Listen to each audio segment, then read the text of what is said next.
In today's video, I'm going to teach you how to find your Google Analytics Measurement ID.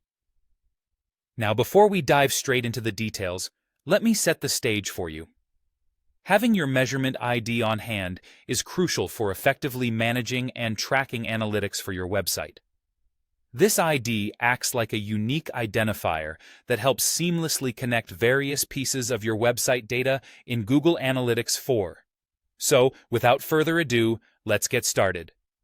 First things first, head over to your browser and go to analytics.google.com. This will take you to the Google Analytics login page, where you'll need to sign in with your Google credentials. Make sure you log into the account that has access to the appropriate Google Analytics project, as this will ensure you're looking at the correct data set for your website. Once you're logged in, direct your attention to the bottom left corner of the interface. You'll notice a little gear icon labeled Admin. Clicking on that will open up the admin page, which is fundamental to managing various settings within Google Analytics. So, go ahead and give that a click. Now, you're in the admin section. Here you'll find three clear columns labeled Account, Property, and View, in some cases. For our next step, you'll focus on the middle column labeled Property, because this is where you have the option to tailor settings specific to your website's analytics needs. Look down the Property column list, and you'll see an option titled Data Streams. Click on Data Streams to move forward. This action will guide you to another page that lists all the data streams associated with your property. On the Data Streams page, you should see a list of your existing data streams. If you already have a web data stream set up for the website you're working with, simply click on its name to access the stream details.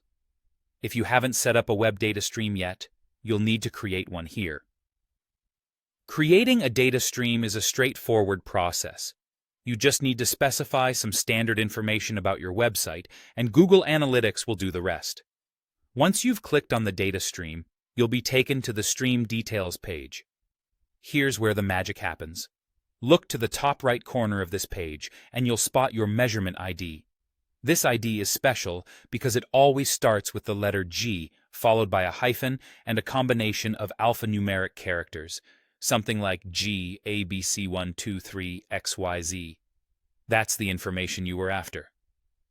To recap, your Measurement ID is found within the stream details of your web data stream, and it's an essential element for linking your site's data into Google Analytics 4 effectively. Keep a note of this ID for any further integrations or configurations you may need to complete. I hope you found this guide helpful. Thank you for watching, and remember to subscribe for more tutorials.